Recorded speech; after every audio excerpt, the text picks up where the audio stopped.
Bulletin का आगाज करें। सबसे पहले खबर दें, पाकिस्तान के सैलाब मुतासरीन की बहाली के लिए दुनिया के मुख्तलिफ ममालिक ने तकरीबन 10.7 अरब डॉलर्स इमदाद के वादे कर लिए हैं। जिनेवा कॉन्फ्रेंस में इस्लामी तरक्याती बैंक ने ऐलान किया कि वो पाकिस्तान को 3 साल के अरसे में 4 अरब 20 करोड़ डॉलर्स की रकम देगा। आलमी बैंक ने पाकिस्तान के लिए 2 अरब डॉलर्स का ऐलान किया है। यूरोपियन यूनियन ने ऐलान किया कि वो सैलाब मुतासरीन के लिए पाकिस्तान को 50 करोड़ यूरोज देगा। यूरोपियन यूनियन ने पाकिस्तान में तरक्की और रोजगार की फरहमी के लिए भी 8 करोड़ 70 लाख डॉलर देने का ऐलान किया है। यूएसएड ने ऐलान किया है कि वो पाकिस्तान को 10 करोड़ डॉलर की रकम देगा। चीन ने पाकिस्तान को 10 करोड़ डॉलर देने का ऐलान किया। जर्मनी ने पाकिस्तान को 8 करोड़ 80 लाख डॉलर देने का ऐलान किया। जापान ने पाकिस्तान को 7 करोड़ 70 लाख डॉलर्स इमदाद देने का ऐलान किया, जबकि फ्रांस ने पाकिस्तान को 1 करोड़ डॉलर्स इमदाद देने का ऐलान किया। वज़ीर इत्तलात मरियम औरंगजेब ने कहा, सऊदी अरब ने भी पाकिस्तान के लिए 1 अरब डॉलर्स देने का ऐलान किया है। मरियम औरंगजेब ने यह भी कहा कि एशियन इंफ्रास्ट्रक्चर इन्वेस्टमेंट बैंक ने भी पाकिस्तान के लिए 1 अरब डॉलर्स इमदाद देने का ऐलान किया है।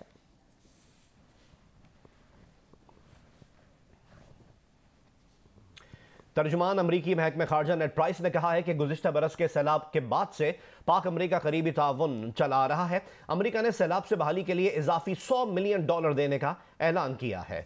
सैलाब मुतासरीन से हिफाजत, वबा की रोकथाम, फूड सिक्योरिटी के लिए इस्तेमाल किए जाएंगे। $100 मिलियन तो दिए जाएंगे। नेड प्राइस ने कहा कि फंडिंग से फ्लड रिलीफ और इंसानी इमदाद के लिए भी इस्तेमाल होगी। इमदाद पाक अमरीका ग्रीन अलायंस के तहत आएगी। फंडिंग से मौसमियाती तब्दीली से निपटने से और तामीर नौ में मदद मिलेगी। उन्होंने कहा कि हम चाहते हैं कि पाकिस्तान रिफॉर्म्स की जानिब बढ़े। इंसानी इमदाद, इक्तिसादियात और सिक्योरिटी तरजीहात के बिना पर पाकिस्तान के साथ रहेंगे। सऊदी वली अहद ने पाकिस्तान में सरमायाकारी बढ़ाने का जायजा लेने की हिदायत कर दी है। सऊदी खबर एजेंसी के मुताबिक सऊदी अरब ने गुज़श्ता साल पाकिस्तान में 10 अरब डॉलर्स की सरमायाकारी का ऐलान किया था। सऊदी वली अहद सऊदी डेवलपमेंट फंड को स्टेट बैंक में डिपॉजिट की रकम भी बढ़ाने का जायजा लेने की हिदायत। दिसंबर 2022 में स्टेट बैंक में डिपॉजिट की रकम 5 अरब डॉलर कर दी गई थी। सऊदी वली अहद और वज़ीर आज़म शहबाज शरीफ के दरमियान हालिया रवाबित के तनाजुर में यह ऐलान सामने आया है।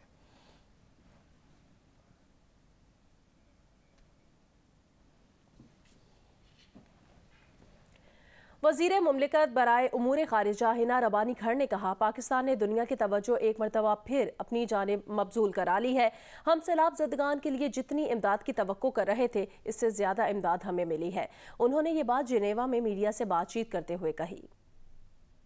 पाकिस्तान में जो डेवस्टेशन हुई, जिस किस्म के फ्लड्स आए, उसकी वजह से एक पूरे दुनिया की अटेंशन पाकिस्तान पे आई, दुनिया के कैमरास पाकिस्तान के। अनफॉर्चुनेटली दुनिया का निज़ाम ऐसा है कि जैसे वक्त गुजरा, लोगों की परेशानियां नहीं ख़त्म हुई लेकिन दुनिया की अटेंशन चली गई। तो पाकिस्तान की हुकूमत का ये एफर्ट थी कि हम दोबारा दुनिया की अटेंशन, जो हमारे लोगों ने एक बहुत बड़ी सफरिंग हुई फ्लड्स 2022 की वजह से, जो कि हम सब जानते हैं कि एक ऐसी इवेंट थी जो कि क्लाइमेट ड्रिवन थी, जिसमें हम कुछ भी नहीं कर सके थे। सो उसमें हमारी लोगों की वापस अटेंशन लाने की हमारा ये एक एफर्ट थी। और माशाल्लाह आई थिंक यहाँ से पता चलता है कि दुनिया यकीनन पाकिस्तान के लोगों के साथ खड़ी है, क्योंकि जितना हम एक्सपेक्ट कर रहे थे, मेरे ख्याल से उससे बहुत ज़्यादा दुनिया सामने। IMF ने पाकिस्तान से मुतालबा किया है कि पाकिस्तान डॉलर का एक्सचेंज रेट मार्केट के मुताबिक करे, एक्सचेंज रेट पर मसनूई पाबंदी खत्म करे। ज़राए वज़ारत ख़जाना के मुताबिक IMF का मुतालबा है कि पाकिस्तान को 30 जून 2023 तक पेट्रोलियम लीवी 855 अरब रुपए जमा करने का प्लान भी देना होगा। गैस के शोबे में 1500 अरब रुपए का सर्कुलर डेट खत्म करना होगा। गैस के नर्ख बढ़ाना होंगे। जिनेवा कॉन्फ्रेंस की साइडलाइन पर इसाक डार की IMF mission chief Nathan porter से मुलाकात हुई। इलामिये के मुताबिक मुलाकात में पाकिस्तान को दरपेश मुआशी चैलेंजेस पर तबादला ख्याल किया गया। वजीर खजाना ने कर्ज प्रोग्राम पर अमल दरामद के लिए अज़्म को दोहराया। बलूचिस्तान में सैलाब मुतासर इलाके डेरा मुराद जमाली में 5 माह गुजरने के बाद भी बहाली का काम शुरू नहीं हो सका। हमें रिपोर्ट करेंगे नुमाइंदा जियो न्यूज़ आबिद बलोच। जी, बलूचिस्तान के इलाके लेडी और नसीराबाद में सैलाब से मुतासरा इलाकों बाबाकोट, कोट पलियानी, कबूला, रब्बी, छत्तर और बख्तियाराबाद में जैसे जैसे सर्दी की शिद्दत में इजाफा होता जा रहा है, वैसे मुतासरीन की ज़िंदगी गुजारना मुश्किल होती जा रही है और इन इलाकों में इमदाद और बहाली का काम ताहल शुरू नहीं हो सका, जिसके बायस बेबस और बेसहारा सैलाब मुतासरीन टेंट, गर्म कंबल और अद्वियात से महरूम हैं। एक तरफ तो सर्दी की शिद्दत ने सैलाब मुतासरीन की मुश्किलात को मजीद बढ़ा दिया, तो दूसरी जानिब सैलाब मुतासरीन के मासूम बच्चे मुख्तलिफ बीमारियों में मुब्तला हो चुके हैं। जियो स्पोर्ट्स में आपको बताएं, पहले एक रोजा मैच में पाकिस्तान ने न्यूजीलैंड को 6 विकेटों से शिकस्त दे दी है। मेजबान टीम ने 256 रन का हदफ 11 गेंदे पहले ही हासिल कर लिया। Wicket keeper batter Mohammad Rizwan 77 run के साथ नाकाबिले शिकस्त रहे। 3 मैचों की सीरीज में पाकिस्तान को 1-0 की बढ़तरी मिल गई है। कराची में खेले गए पहले वनडे में पाकिस्तान ने टॉस जीतकर फील्डिंग का फैसला किया। न्यूजीलैंड ने 9 विकेट पर 255 रन बनाए। Michael Bracewell 43, Tom Latham 42 run बनाकर नुमाया रहे। ग्लेन फिलिप्स ने 37 रन बनाए। नसीम शाह ने 57 रन देकर 5 खिलाड़ियों को आउट किया। डेब्यू करने वाले उसामा मीर ने 2 विकेटें हासिल की। जवाबी इनिंग्स में पाकिस्तान ने हदफ 11 गेंदे कबल हासिल कर लिया। Wicket keeper batter Mohammad Rizwan ने 77 रन की नाकाबिले शिकस्त इनिंग्स खेली। कप्तान बाबर आजम ने 66 रन किए। ओपनर फखर जमान 56 रन बनाकर आउट हुए। माइकल ब्रेसवेल ने 2 खिलाड़ियों को आउट किया। 3 मैचों की सीरीज में पाकिस्तान को 1-0 की बढ़तरी हासिल हो गई। पाक फौज के सरबराह जनरल आसिम मुनीर का दौरा अबू धाबी। मुत्तहिदा अरब अमारात के सदर शेख मोहम्मद बिन जायद अल नहयान से मुलाकात। दिफा और फौजी उमूर में 2 तरफा ताउन को फ़रोग देने पर बातचीत की। शेख मोहम्मद बिन जायद की जनरल आसिम मुनीर को ओहदा संभालने पर मुबारकबाद। फ़राइज़ की अदायगी में कामयाबी की ख्वाहिशात का इजहार किया गया। मुलाकात में इमारात की कौमी सलामती के मुशीर और नायब वज़ीर आज़म समेत आम शख्सियात भी मौजूद थीं। आर्मी चीफ आसिम मुनीर आज इमाराती वज़ीर आज़म और दुबई के हुक्मरां शेख मोहम्मद बिन राशिद अल मखतूम से मुलाकात करेंगे।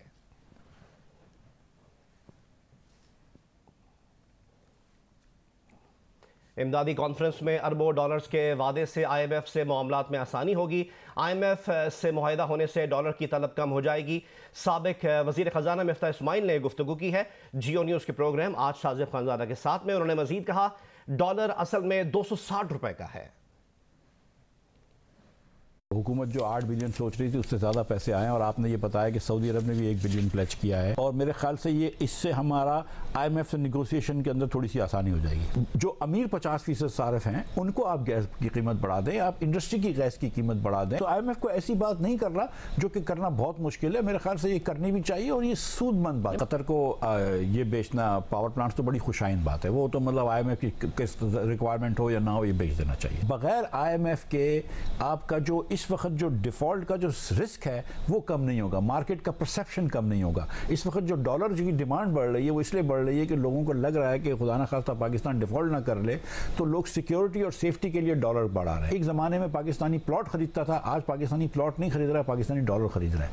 वो डिमांड कम ही होगी जब आपकी थोड़ी सी रिस्क कम हो जाएगा, परसेप्शन ऑफ रिस्क कम हो जाएगा डिफॉल्ट का, और वो हो जाता है जिस दिन आप IMF से साइन कर लेते हैं। इस वक्त हमारी ज़रूरत तो ट्रेड डेफिसिट को ख़त्म करने की है ना, तो इसलिए अगर हम थोड़ा सा डॉलर को बढ़ने दें तो क्या मसला है। तो मुझे समझ में नहीं आ रहा कि क्या क़यामत आ जाती है अगर हम एक फ्री मार्केट रेट रख लेते हैं तो क्या हो जाएगा। इस वक्त आपने 227 रखा हुआ है तो क्या डॉलर 227 का हो गया है? तो डॉलर इस वक्त 260 का ना। सैलाब मुतासरीन के लिए आलमी बरादरी से इमदाद जमा करने पर चेयरमैन PTI बरहम हो गए। कहा कि मईशत को संभालने के दावेदार आज खुद अगियार के पांव में गिरे हुए हैं। लाओ लश्कर समेत जनेवा जाकर भीख मांगते इन्हें शर्म नहीं आती। इमरान खान ने मजीद कहा कि नाअहल और नालायक टोला जेनेवा से भी खाली हाथ वापस लौटेगा। रहनुमा तहरीक इंसाफ फवाद चौधरी ने कहा कि एक भी अहम लीडर कॉन्फ्रेंस में शरीक नहीं। अगर सारी कॉन्फ्रेंस वीडियो लिंक पर करनी थी तो जेनेवा जाने की क्या जरूरत थी।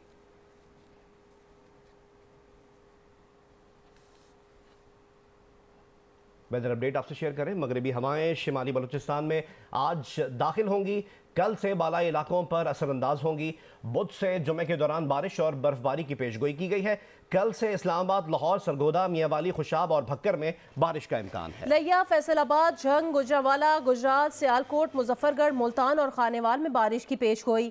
मरी में शदीद बर्फबारी से सड़कों की बंदिश और गाड़ियों की आमदोरफ्त में खलल का खदशा। PDMA के मुताबिक बारिश के दौरान और बाद में दर्जा हरारत में नुमाया कमी आने लगी।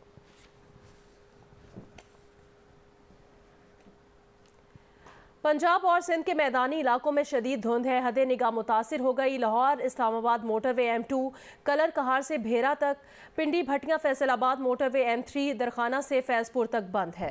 फैसलाबाद मुल्तान मोटरवे M4 अब्दुल हकीम से पिंडी भटियां तक और सखर मुल्तान मोटरवे M5 शेर शाह से ज़ाहिर पीर तक बंद है। कौमी शाहराहों पर भी धुंध के बायस ट्रैफिक की रवानी मुतासिर हो रही है। मोटरवे पुलिस ने शहरियों को मोहतात ड्राइविंग की हिदायत की है।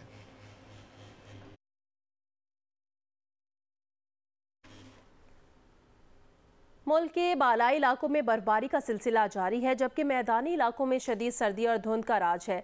लाहौर से अपडेट देंगे जियो न्यूज़ के नुमाइंदे शाहिद हुसैन। लाहौर में आज भी शदीद धुंध है और हद निगाह का अंदाज़ा लगाया जा सकता है कि 50 मीटर के फासले पर कुछ भी दिखाई नहीं दे रहा। धुंध का ये जो सिलसिला है पिछले कुछ दिन से जारी है और महकमे मौसमियात की ये पेशगोई है कि अगले कुछ दिन तक ये धुंध का सिलसिला जारी रह सकता है। इसी धुंध की वजह से लोगों को आमदोरफ्त में भी मुश्किलात का सामना है। फ़्लाइट्स ऑपरेशन भी कुछ हद तक जो है वो डिस्टर्ब है और मोटरवे के कई इंटरसेक्शंस को इसी धुंध की वजह से जो है वो बंद कर दिया गया, क्योंकि वो इलाके शदीद धुंध की लपेट में हैं। महकमा मौसमियात ने ये पेशगोई की है कि अगले 24 घंटे तक जो बारिश का सिलसिला है वो जारी रहेगा, जिसकी वजह से सर्दी की शिद्दत है इसमें मजीद इजाफे का इम्कान है। जी, स्वात के बालाई इलाकों में वक्फे वक्फे से बर्फबारी का सिलसिला जारी है। बालाई इलाकों में बर्फबारी के दौरान महफूज सफर के लिए गाड़ी के टायर्स को चेन लगाना जरूरी है। मजीद बता रहे मालम जब्बा से महबूब अली। जी बिल्कुल, स्वात की हसीन तरीन वादी मनजब्बा में बर्फबारी का सिलसिला मुसलसल जारी है और मुसलसल इस बर्फबारी के शिद्दत में भी इजाफा हो रहा है। इस वक्त मेरे बैकग्राउंड में भी देख सकते हैं कि कई गाड़ियां जो है वो यहाँ पर इस बर्फबारी में फंस गई है और इसकी सबसे बड़ी वजह यही है कि जिन गाड़ियों के टायर को चेन नहीं लगाए गए हैं, तो जब बर्फबारी बहुत ज़्यादा होती है तो फिर उनके लिए मूवमेंट करना बहुत मुश्किल होता है। इसलिए तमाम लोगों को यही एक एडवाइस है कि अगर आप मनजब्बा टॉप तक जाना चाहते हैं, अगर आप कालाम के बालाई इलाकों में जाना चाहते हैं, तो अपनी गाड़ी के टायर्स को चेन जरूर लगाए, वरना इस बर्फबारी में आपके लिए मूवमेंट इंतहाई मुश्किल हो जाएगा। सेफ ट्रैवल के लिए जरूरी यह है कि आपके पास अपने गाड़ी में चेन जो है वो जरूर हो, अगर ना हो तो जगह जगह पर ये किराए पर दस्तयाब है, इनको हासिल करना जरूरी है ताकि आप एक महफूज सफर से भरपूर लुत्फ उठा सकें। इस वक्त भी बर्फबारी का सिलसिला जारी है और महकमा मौसमियात के मुताबिक बर्फबारी का ये सिलसिला आइंदा 24 घंटे तक भी जारी रहेगा। जी, पाकिस्तान में मुर्गी की कीमतों में होशरुबा इजाफे की वजह ना शादियों का सीजन है, ना सैलाब की तबाहकारियां और ना ही मुर्गियों में कोई बीमारी है। इस मरतबा वजह है पाकिस्तान पोल्ट्री एसोसिएशन और हुकूमत के दरमियान मुर्गी की फीड पर झगड़ा। मामला क्या है, देखते हैं इस रिपोर्ट में। सोयाबीन और कैनोला से तेल निकालने के बाद जो चीज बचती है वही पाकिस्तान में पोल्ट्री फीड का लाजमी जुज्व है। पाकिस्तान पोल्ट्री एसोसिएशन का कहना है कि सोयाबीन और कैनोला से भरे हुए कोई दर्जन भर बहरी जहाज पिछले 2.5 महीने से कराची की बंदरगाह पर खड़े हैं। हुकूमत उन्हें ऑफलोड करने की इजाजत नहीं दे रही, जिसकी वजह से फैक्ट्रियां पोल्ट्री फीड तैयार नहीं कर पा रही। विफाकी वजीर बराए फूड सिक्योरिटी तारिक बशीर चीमा का कहना है कि ये फीड मुज़रे सेहत है, क्योंकि इसमें जेनेटिकली मॉडिफाइड ऑर्गेनिज्म यानी GMO होता है। मेरी गुजारिश ये है, पहले दिन से आप लोग ना एक दिन ना सारे अपने अपने चैनलों पे ये खबर चलाओ कि सोयाबीन जहरीली है, कैंसरस है, खुदा के लिए खोल दो। मैं ना खोलूं तो मैं आपका मुजरिम। एक चीज देखो, किसी शख्स ने तो स्टैंड लिया है, आपने उसको सफेद कवा बनाकर खड़ा कर दिया कौम के सामने। जालिम जालिम अना ये वो, भाई मुझे क्या तकलीफ है, मैं तो नहीं ये मुर्गी खाता। पाकिस्तान पोल्ट्री एसोसिएशन के मुताबिक मकामी फीड से मुर्गी की जल्द परवरिश नहीं होती, जिससे सप्लाई का बहरान पैदा होता है। पोल्ट्री एसोसिएशन के तर्जुमान डॉक्टर अब्दुल करीम का कहना है कि अगर हुकूमत को कोई एतराज था तो पहले बताती। जिस सोयाबीन की पेमेंट की जा चुकी है उसे बंदरगाह पे रोके रखने का कोई जवाज नहीं। आप ये नहीं कर सकते कि 2023 में जो हमारी जेनेटिक्स है उसको 1990 वाली फीड दें, वो मुमकिन नहीं है। तो अब सोयाबीन जो है उसको पार्शली तो रिप्लेस किया जा सकता है, लेकिन मुकम्मल तौर पे उसको कतन रिप्लेस नहीं किया जा सकता। बरतानवी मीडिया को इंटरव्यू में विफाकी वजीर तारिक बशीर चीमा ने कहा कि 2015 में पोल्ट्री माफिया ने चक्कर चलाकर GMO से आज़ाद मकामी सोयाबीन पर टैक्सेस लगवा दिए, जिससे इम्पोर्टेड सोयाबीन सस्ती और मकामी सोयाबीन महंगी हो गई। पोल्ट्री एसोसिएशन के मुताबिक मुर्गी की सनत अब इस कोशिश में है कि वो हुकूमत पर इन्हिसार किए बगैर कोई मुतबादिल तलाश करे ताकि मुर्गी की कीमत को सस्ता बनाया जा सके। कराची में तरक्याती काम या तो होते ही नहीं और अगर होते हैं तो ऐसे बेहंगम कि अवाम पनाह मांगने लगते हैं। राशिद मिन्हाज से गुलिस्तान जौहर के लिए मुड़ते ही परफ्यूम चौक पर अंडरपास और जौहर चौरंगी पुल की तामीर शहरियों के लिए मुतबादिल रास्ते फराहम किए बगैर जारी है। हैवी ट्रैफिक समेत लाखों गाड़ियों की सर्विस रोड इस्तेमाल करने से इलाके की सीवरेज लाइनें तबाह हो गई हैं।